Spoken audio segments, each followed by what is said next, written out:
My name is Eleanor Whitmore, and I'm about to tell you the most harrowing story of my career as an investigative journalist for The Guardian.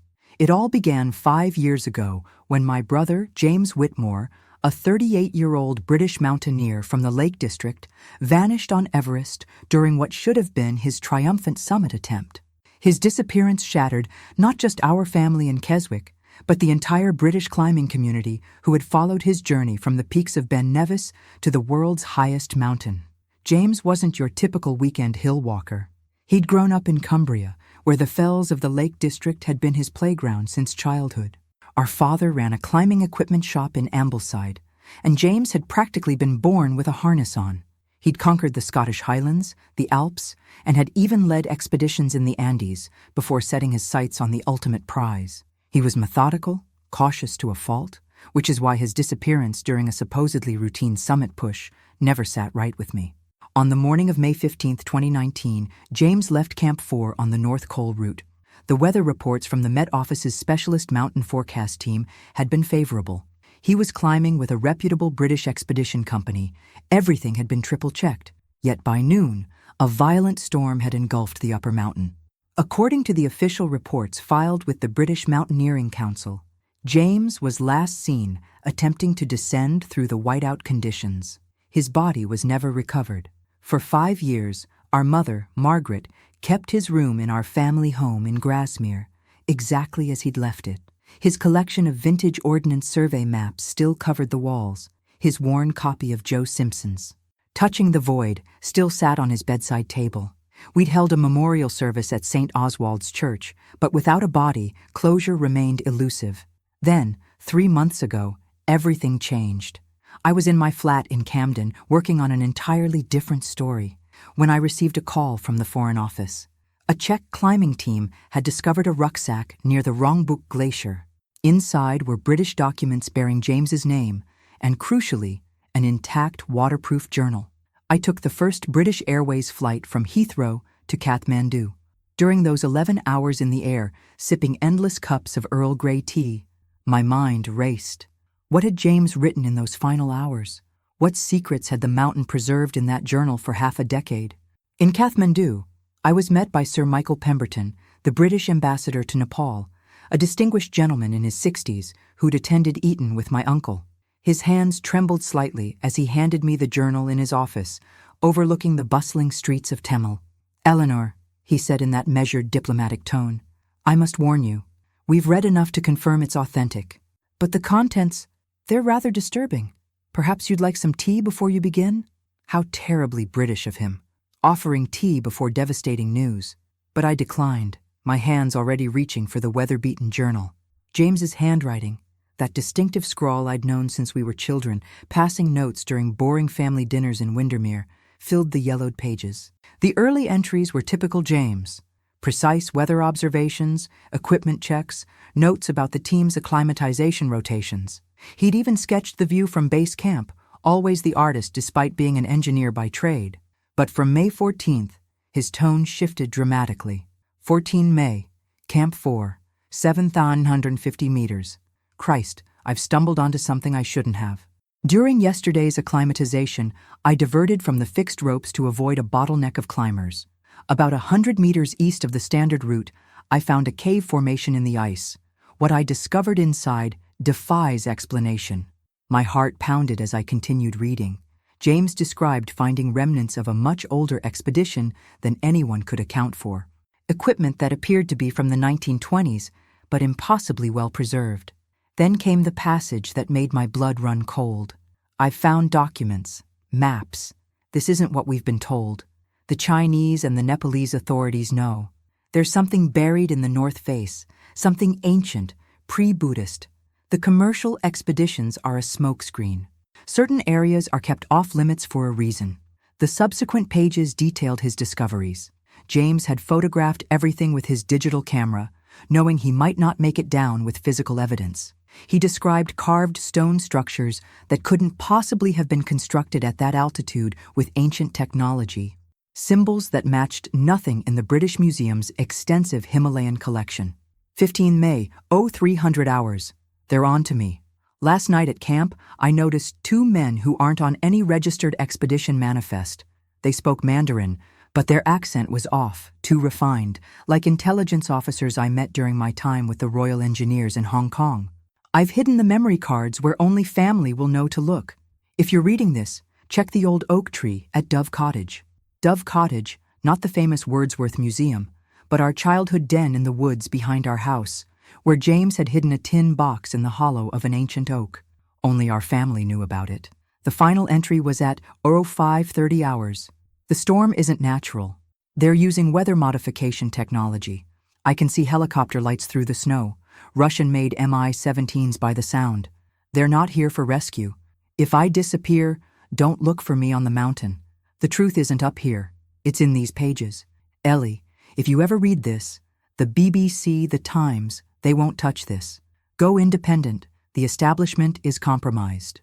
I flew back to Manchester that same day, drove straight to the lakes. The oak tree stood exactly as I remembered it, gnarled and ancient, a silent keeper of childhood secrets. In the hollow, wrapped in waterproof casing, were 4 memory cards. I took them to a tech-savvy friend from my Cambridge days, someone who now worked in cybersecurity in Shoreditch. When he saw the images, he went pale as milk. The photographs showed exactly what James had described: impossible structures, unknown symbols, and something even more disturbing: modern documents in Chinese and English referring to Project Summit, initiated in the early 1980s. According to these documents, which James had hastily photographed, there was an international agreement between certain world powers to suppress the discovery. Mountaineering tourism had become the perfect cover. Thousands climbed each year, all following predetermined routes away from sensitive zones. I began investigating quietly, using my connections from years of investigative journalism. I reached out to other British climbers who'd summited Everest over the decades. Many refused to speak, but a few, after several pints in quiet Cumbrian pubs, admitted to seeing odd things: unexplained lights, structures that appeared and disappeared in the mist, Sherpas who suddenly changed routes without explanation. A veteran British Army Gurkha officer retired in Pokhara agreed to meet me secretly.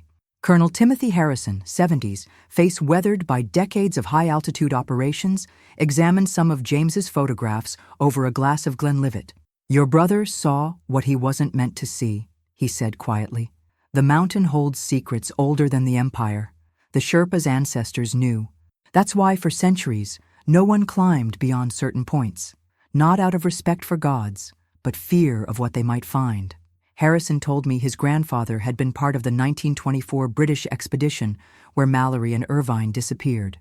The family story, passed down quietly, differed from the official account. They'd found something and been silenced. "Every so often someone finds something," Harrison continued, "and every time they have accidents, storms, avalanches, altitude sickness. The mountain has guardians, and they're not spiritual." I returned to London with more questions than answers. I knew I was sitting on dynamite, but I also knew that going public meant risking everything.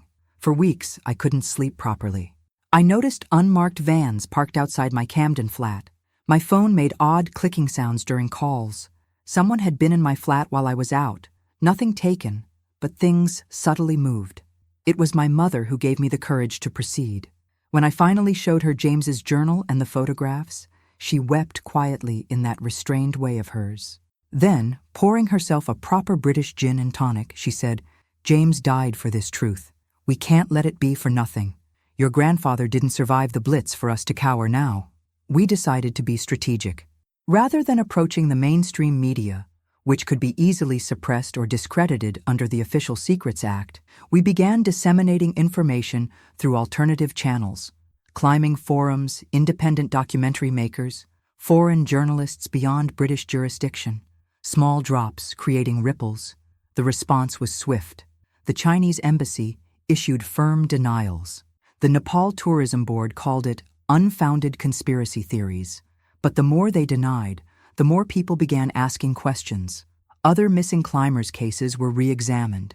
Jean-Pierre Dubois, the French climber who'd vanished in 2008. Yuki Tanaka from Japan, never found in 2012. All had deviated from standard routes before disappearing. A team of researchers from Oxford's Department of Archaeological Sciences analyzed James's photographs using advanced imaging technology. They confirmed the structures couldn't be natural formations. The symbols, after months of study, showed similarities to pre-Sanskrit writing, but with elements belonging to no known civilization. International pressure mounted. Human rights organizations demanded independent investigation. Families of missing climbers united in demanding answers. The James Whitmore case became a rallying cry for transparency. Then, 6 months after I'd begun spreading the story, something unexpected happened. I received an encrypted message on Signal. Victoria Embankment Gardens, bench near the Thames, tomorrow, 1400 hours. Come alone. Against every instinct I went. On the bench was a brown envelope, so delightfully cliché. Inside, a USB drive and a note. James was right. Many of us want to speak but fear for our lives. This is just the beginning. A friend in Whitehall. The USB contained gigabytes of classified documents, satellite imagery, communication transcripts. It was proof of an international conspiracy to hide discoveries on Everest, but the contents exceeded my worst fears. The structures beneath the ice weren't just ancient ruins. According to the documents, they'd found technologies, artifacts that shouldn't exist, unknown metals, mechanisms that defied our understanding of physics. Project Summit wasn't just a cover-up, it was a recovery and research operation. James hadn't been killed randomly. He'd been identified as a threat when he'd asked too many questions at base camp. The storm had been artificially generated using weather modification technology. His wasn't the only case. Dozens of climbers over the years had been eliminated the same way. But the most shocking revelation came at the end. In a document dated just a month prior, there was a list of subjects under surveillance. My name was there, along with other journalists, researchers, and victims' families who were investigating. I realized I had little time. I gathered everything, made multiple copies, and sent them to trusted contacts worldwide. I arranged a press conference for the following week at the Frontline Club in Paddington, inviting international media. The night before the conference, they came. Men in dark suits broke into my flat. But I was prepared. I was already on the Eurostar to Brussels, where journalist friends were waiting. The press conference proceeded via video link from an undisclosed location. I presented the evidence, James's journal, the photographs, the leaked documents. The story exploded globally. Within hours, Everest truth was trending worldwide. Chinese and Nepalese authorities were forced to respond. Initially, they tried to discredit me, claiming the documents were fabricated, that I was a conspiracy theorist. But too much evidence was now public. Other whistleblowers began coming forward. A former SAS operative confessed to being part of a secret team operating on Everest. A retired MI6 officer confirmed Project Summit's existence. Sherpas who'd been silent for years began sharing what they knew. The pressure became unbearable. The United Nations demanded immediate investigation. For the first time in decades, Everest was closed to climbers.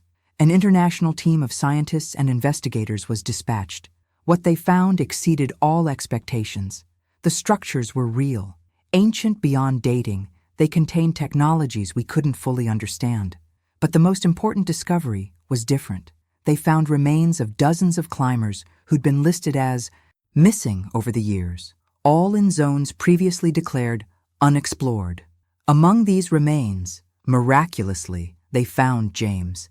He hadn't died in a storm. The evidence showed something far different. He'd been captured, interrogated, and eliminated. His crime had been documenting too well what he'd found. The world was stunned. Governments fell, careers were destroyed, international treaties were rewritten. Everest became a UNESCO World Heritage Site under international control. Exploration of the ancient structures continues today under strict scientific supervision. But for me, victory tasted bitter. James was gone. He'd sacrificed his life for a truth the world wasn't ready to accept. My mother found some peace knowing her son hadn't died in vain. Today, 3 years after these revelations, I still live under protection. There are forces that haven't forgiven what I did, but I have no regrets. James wrote in his journal, "Truth will out, even if it costs everything." He was right. Everest continues to guard its secrets. The ancient structures have revealed only a fraction of their mysteries. Who built them? Why? What do they mean for human history? Questions that may never be fully answered. But one thing is certain. James Whitmore, a British climber from the Lake District who'd simply dreamed of standing on top of the world, discovered something infinitely greater. His disappearance wasn't an accident. It was murder. And his journal, preserved in ice for 5 years, became the key to unveiling one of the greatest conspiracies in modern history. Every time I walk the fells of the lakes, I think of him, his courage, his determination, his sacrifice. James never reached Everest's summit, but he climbed something far higher. He became a symbol of truth against power, transparency against secrecy, courage against fear. His story continues to inspire others to seek truth, no matter how uncomfortable or dangerous. Whistleblowers worldwide cite the Whitmore case as proof that one person can change history. The last words in James's journal were, "If I die, let it be for something worthwhile. Ellie, tell my story. Don't let them forget me." I haven't forgotten you, James. The whole world knows your story now. And the mountains, those mountains you loved so much, are a bit more honest, a bit more transparent because of you. Your death wasn't in vain. You climbed the highest peak of all, the summit of truth. And from up there, I know you're smiling, finally at peace, finally free. James's journal is now displayed in the British Museum, protected in bulletproof glass. Thousands visit daily. Beside it, a photograph taken just days before the expedition. He's smiling, eyes full of dreams and hope, wearing his favorite Berghaus jacket, the one he'd bought in Ambleside. He didn't know he was about to change the world. Or perhaps, somehow, he did. Because that was James. When he saw injustice, he couldn't look away. It was his blessing and his curse. Today, as I write these final lines from my cottage in Grasmere, I look out at the Langdale Pikes shrouded in mist. They're not Everest, but James trained here. Every crag, every path holds his memory. And I know that somewhere, somehow, he's still here, part of these mountains he loved so much. Truth has a price. James paid it in full, but thanks to him, the world is a more honest place. And perhaps, just perhaps, that's the highest summit anyone can ever reach.